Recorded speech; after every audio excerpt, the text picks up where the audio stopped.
The NBA Finals are officially set, with last night's game, with the Celtics beating out the Heat in an extremely close game, one of the first in this entire playoff series that wasn't a blowout. We now know who will go against each other in the NBA Finals. It will be the Warriors against the Boston Celtics, and that will take place. Game 1, I believe, starts on the 2nd, which will be Thursday or Friday. I'm not exactly sure on that, but with the finals right here, right now, I figured why not go over some of the statistics of each team, compare each team, why one may win over the other, or why I think a series may be closer than the rest of the series we've had prior, and also maybe go a little bit in depth with some of these storylines, because there are some interesting storylines here. But if this is your first time on the channel, thank you so much for tuning in. My name is John. This is The Sports Advocate. If you enjoy this content, give me a like. If you really enjoy this content, go ahead and hit me with subscribe, because I have content that comes out daily. I did just take a break with having Memorial Day weekend occurring, but now we're back to it day after day, NBA, NHL, and NFL. But nonetheless, let's not waste any more of your time. Let's get right into this, and let's try and bring a little bit more energy, because I came off a little flat there. But first things first, let's start with some of the storylines, because there's actually some pretty interesting storylines that are occurring here. Not only the fact that the Celtics are returning for the first time in a while, but with a lot of other small interesting things. Now, as you all know, I did a video covering the Celtics on their slow start to the season, to everything, honestly, and how they turned it around so well and so quickly. And I think that storyline still fits in here. So the Celtics started off very slow, and they ended up heating up, and we'll talk about that here in a second when we get to some of the stats. But on the other side of things, we have the Warriors, who started on fire and were playing incredible, and they end up cooling off. So the Warriors in the first half of the season were 30-11. The Celtics in the first half of the season were 20-21. Very, very different records. One was sitting outside of playoffs. One was clear favorite. Now, the second half of the season, the Warriors go 23-18, and the Celtics go 31-10. So pretty much identical records, just flipped. A couple games here and there changed slightly in favor of one team, but 20-21 for Celtics first half, and then the Warriors have 23-18 versus 30-11 for the Warriors first half, and then the Celtics second half was 31-10. Very, very similar seasons total record-wise, with Warriors having 53-29 and the Celtics 51-31.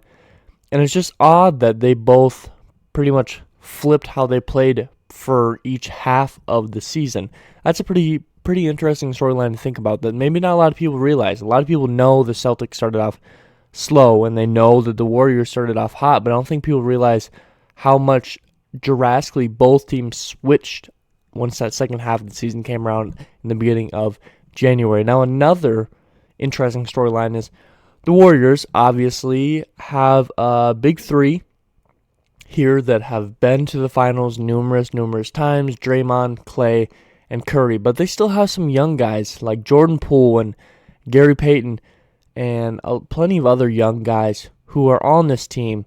But the Warriors have an average age of 27.8, which is the 6th highest in the entire league. Now, on the other hand, the Celtics average age, with Jason Tatum, who is still 19 years old, if you didn't know, and Jaylen Brown and Al Horford, who is pretty old, their average age is 25.8, which is below the league average age.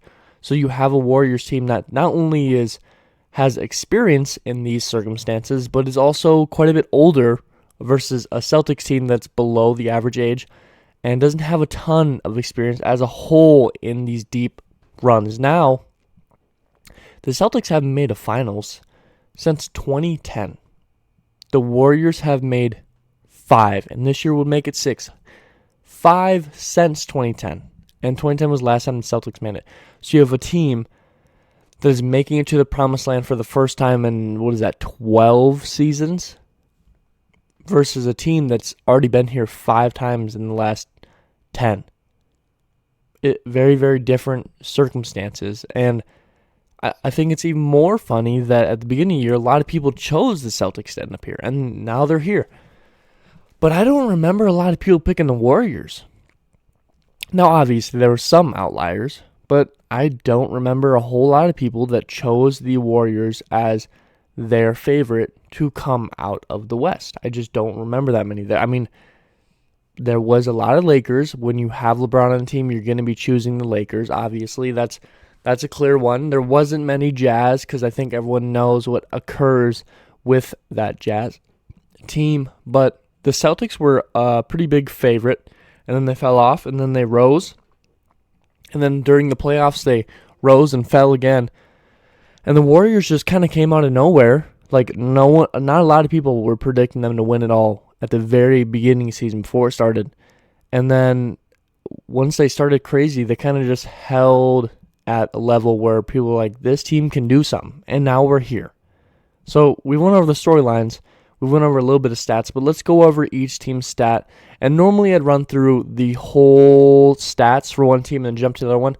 But I think it's in this circumstance where it's two teams against each other for everything to win it all. It's good to compare side to side, team against team. I mean, it's right now. You have best of 7. You win 4 games, and you win the biggest prize in your sport, the NBA championship. So let's compare side to side. Warriors will be the first number. If I don't specify, Celtics will be the second number. Warriors 53-29, Celtics 51-31.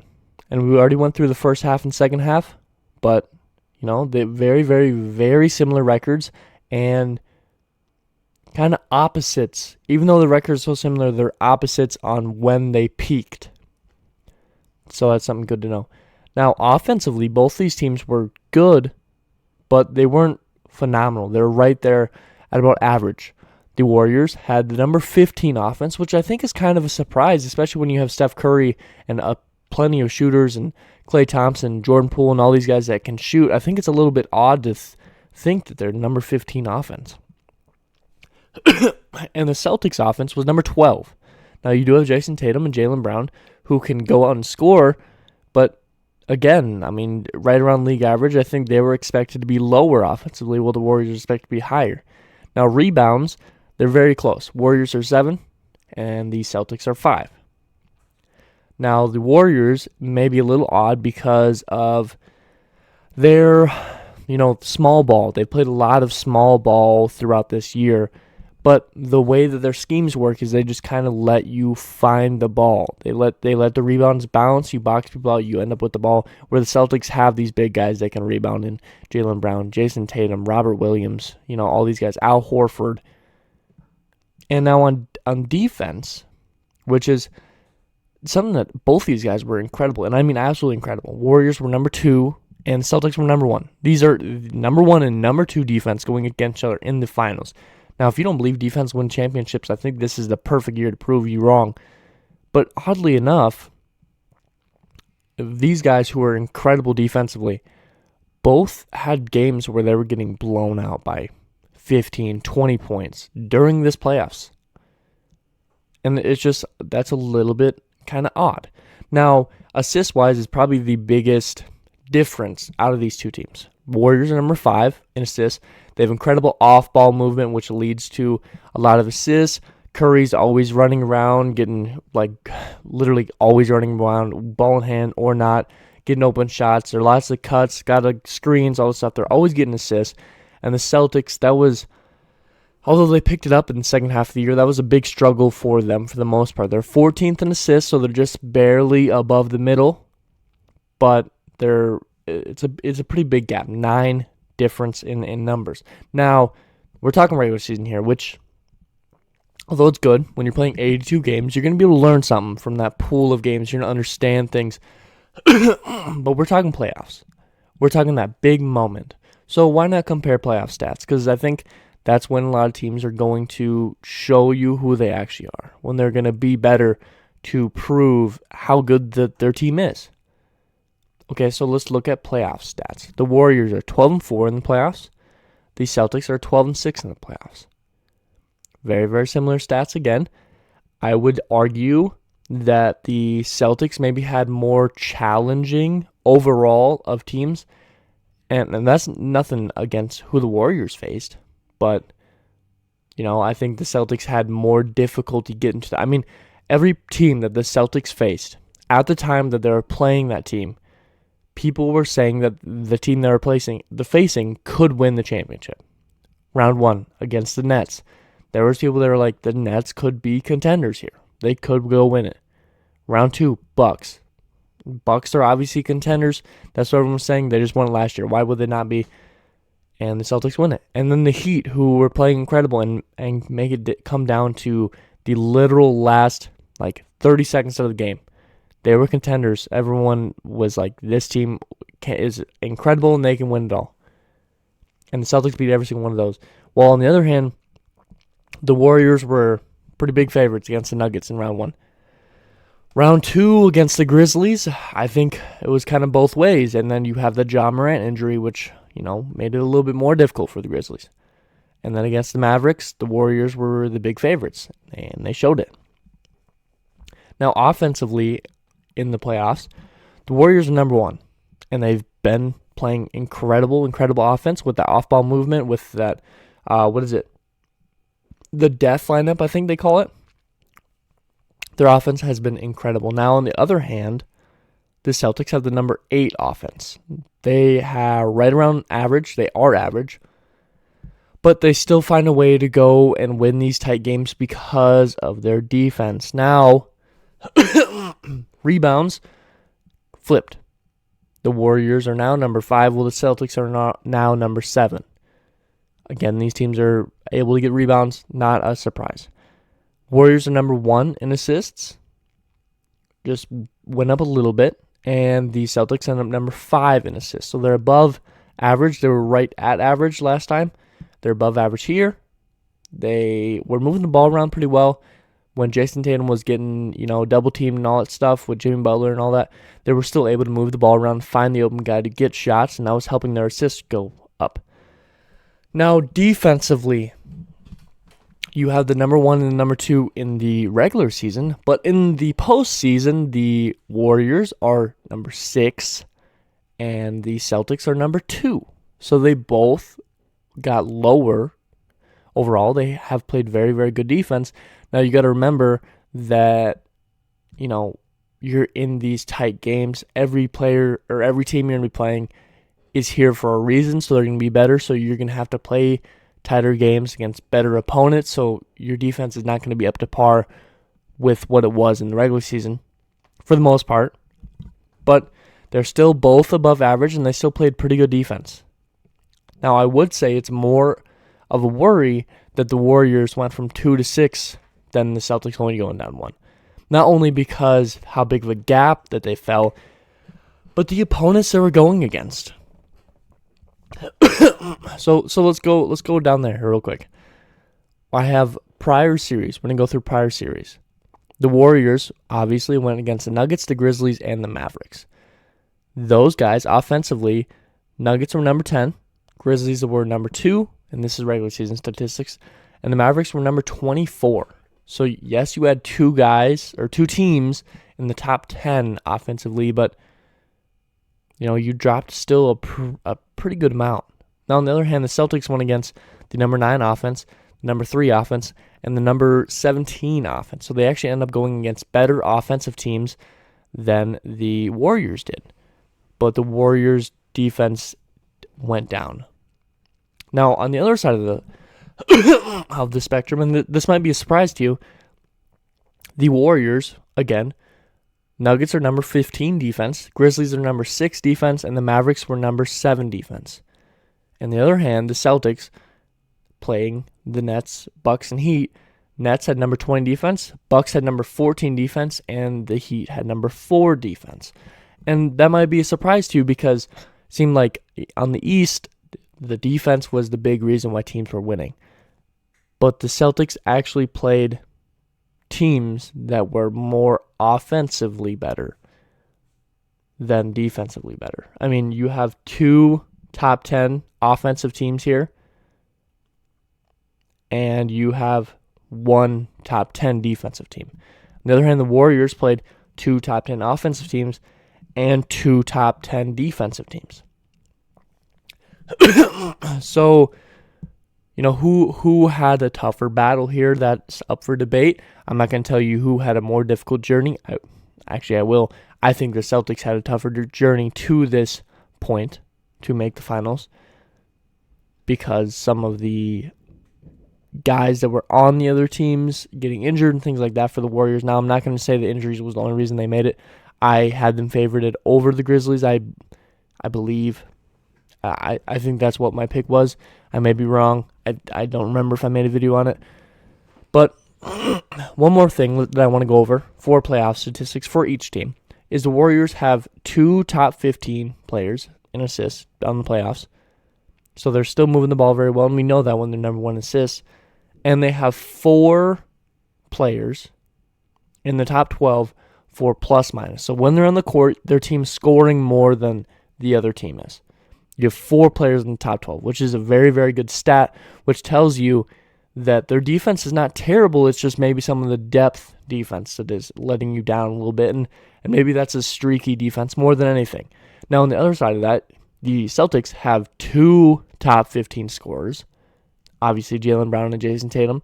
They're both averaging over 20. I think they're both averaging over 22. They've been playing very well. Even last game, Game 7, I think they both had 26 plus or something like that, which very, very good. They've been working very well together. And I think the reason why they're working so well is because they've realized that Jason Tatum is clearly the number 1 guy, but they still know how to supplement in Jaylen Brown to get those reps like he is the number 1 guy, because he would be on most teams. So it's clear that Jason Tatum is the alpha on the team, but they still are using Brown very, very well and letting him get his shots, and he's knocking them down and proving why he should be on this team.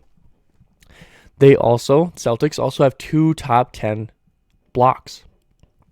People that are getting top 10 in blocks, which again is helping your defense a lot. And not only that, but you have Marcus Smart, who just won Defense Player of the Year. You have 2 other candidates, in Robert Williams and Al Horford, that were in the Defensive Player of the Year. And you've had some guys step up for you. And on the other side of that, the Warriors had Draymond Green, who was in the race for Defense Player of the Year until he ended up getting injured. And that was for a good portion of the year that he was like the clear favorite. And then he gets injured and it lowers down and all that stuff. But not only that, but the Celtics, the Warriors, you got 4 in the top 12 for plus-minus, but the Celtics have 2 of the top 3 in plus-minus. So the Warriors maybe are a little bit more well-rounded in that statistic, but the Celtics have 2 guys that are just like really, really, really good when they're on the court at not only scoring and helping their team score, but limiting the offense of the other team. So now that we went over some statistics, went over storylines, and some of the prior series, why not talk about what I think is going to happen this series? Now, this is going to be a very difficult series because it's a lot different than every other series we've seen so far, and this playoff's been really weird. Lots of blowouts when you don't expect it. Now, the Warriors are incredible at the off-ball offense, which when you have the Celtics, who were the number 1 defense in regular season, the number 2 in playoffs, you would think you'd be able to get through it. Now, their biggest liability on defense, especially off-ball, would probably be Jaylen Brown. But if you put him on a guy like Jordan Poole or Andrew Wiggins, maybe it's not that big of a worry, especially Andrew Wiggins. He doesn't move a whole lot on the off-ball. But the Warriors move around a lot. They're going to get their shots. They're going to get their shots. They're great at three-point percentage shooting, all 4 of their death lineup, and then they have Draymond at the 5 spot.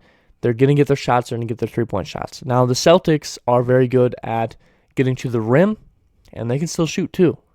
So it's going to be a very, very close game, and both these defenses are very, very good. So I think it's going to end up coming down to offense. Whichever offensive team is shooting better, and yes, I guess you could argue that your defense is worse if the other team's shooting better, but I think whichever team has a better shooting percentage and is allowing higher opportunity shooting is going to probably be the team that wins it. Now, how many games, and I don't know how to explain this, But in my brain, I'm thinking this is going to be a 5 or 6 game. I don't think this is 7. But I think there'll be one blowout both ways. I think there will be. But I think the series won't be too close, but the games will be. I think most of the games, there'll be 2 blowouts above 10 points. And like, you're not playing crunch time at the end where you're fouling, is how I'd argue a blowout.